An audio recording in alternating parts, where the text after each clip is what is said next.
Hello everyone and welcome to the Collections Centre here at Brooklands Museum. My name is Vicky and I'm the Collections and Archive Relocation Assistant.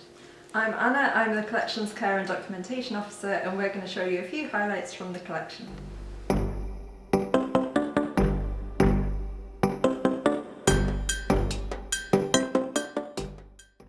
We have an original snapshot album of Brooklands motor course in Weybridge, and these are 12 gravures in sepia. And as you can see, each gravure shows a different view of an event that has taken place on the motor course in the 1920s to early 30s.